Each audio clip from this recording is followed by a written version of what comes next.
Bonjour à tous, dans cette vidéo, je vais vous montrer comment réordonner ultra facilement les modalités de vos variables catégorielles dans R grâce à un package qui s'appelle questionnaire.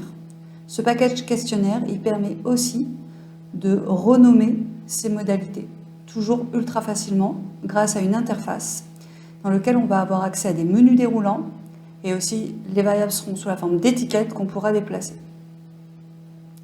Alors pour illustrer ça, je vais utiliser le jeu de données Pizza Place qui se trouve dans le package GT. Donc première étape, on va installer ce package GT. Alors j'ai écrit quelques lignes de commande, je vais simplement les exécuter.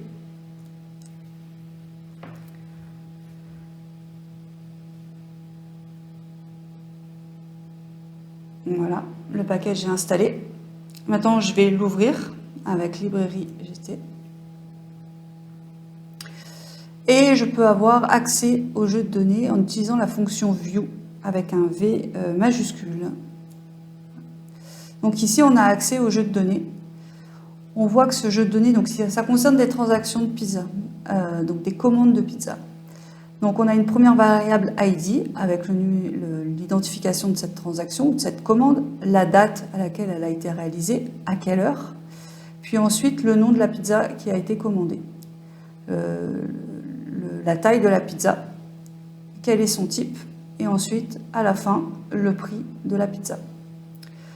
Alors pour ceux qui ont du mal à savoir qu'est-ce que c'est vraiment qu'une variable catégorielle, donc on appelle aussi des facteurs dans R, c'est simplement une variable, donc une colonne de votre data frame, qui contient des valeurs sous la forme de texte, et ces valeurs se répètent fréquemment tout au long du jeu de données. Par exemple, ici, si on regarde la variable size, on voit bien que la taille M est présente plusieurs fois. De même pour la variable type, plusieurs fois classique, plusieurs fois suprême, et puis c'est le cas aussi pour la variable name, par exemple ici, il y a une pizza Ital Sup, et là encore, et là aussi.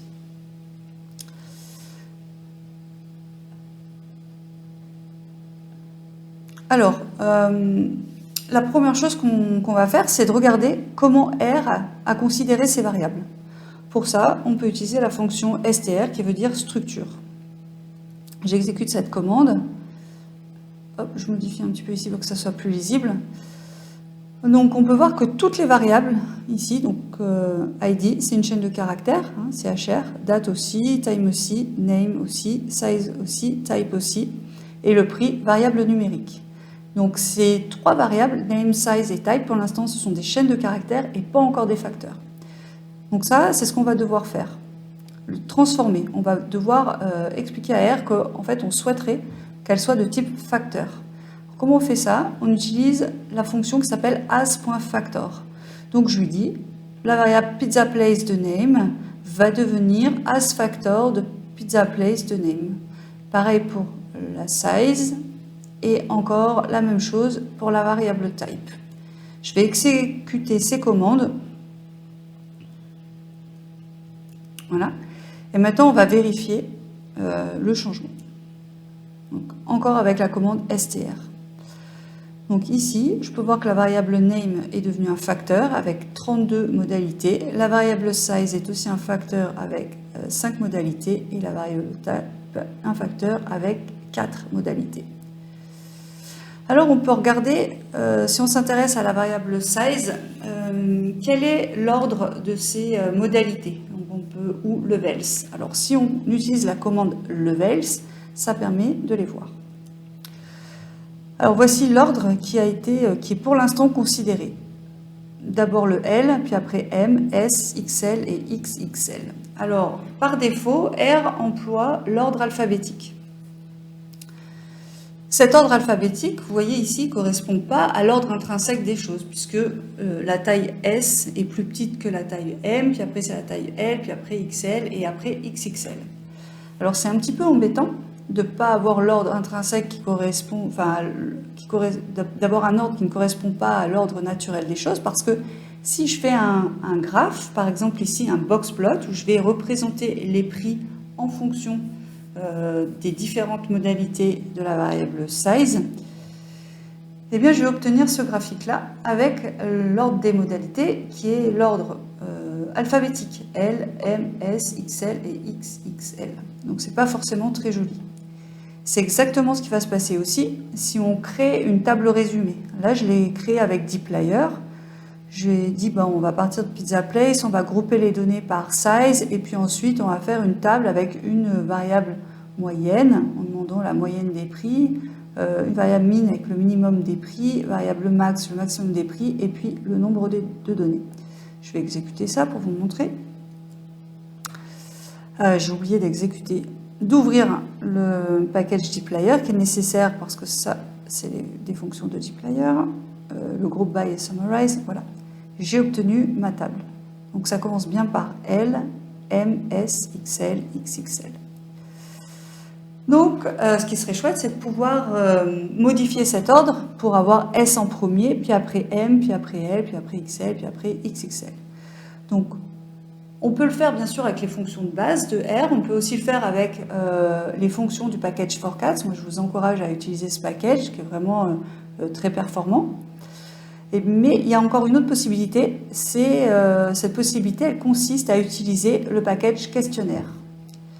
Donc, on va aller l'installer. La ligne de commande est ici.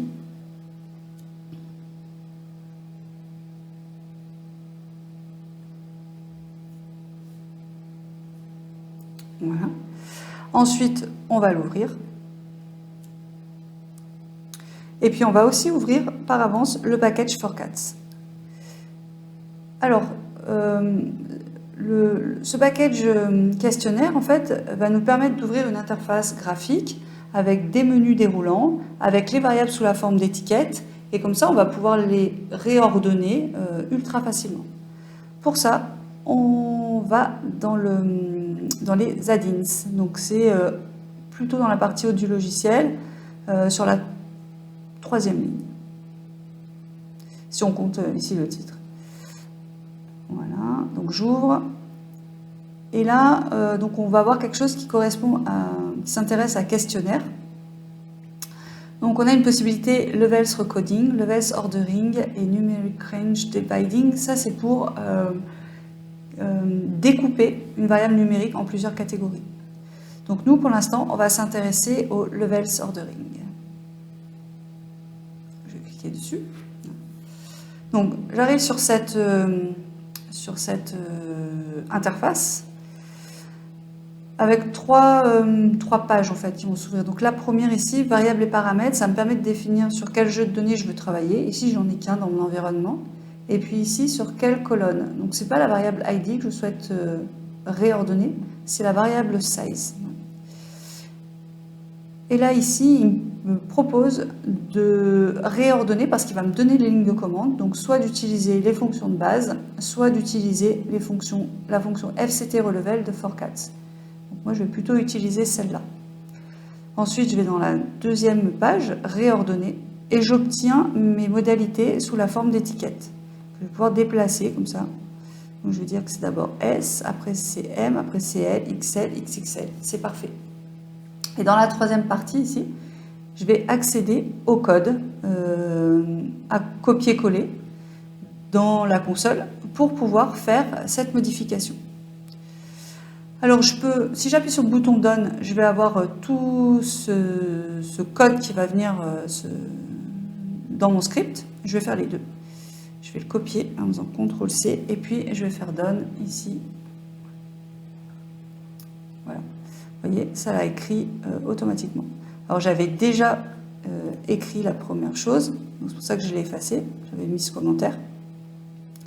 Donc là, ça me donne une ligne de commande, mais ce n'est pas appliqué. Alors pour l'appliquer, je vais exécuter maintenant les lignes de commande. Voilà. Je peux vérifier, si je demande les levels à présent de la variable size, voilà. Je peux vérifier que maintenant c'est bien S en premier, puis M, puis L, puis XL, et enfin XXL. Et quand je refais mon graphique, et ben vous voyez, ça a été modifié, et voilà, ça correspond en tout cas à l'ordre naturel des tailles.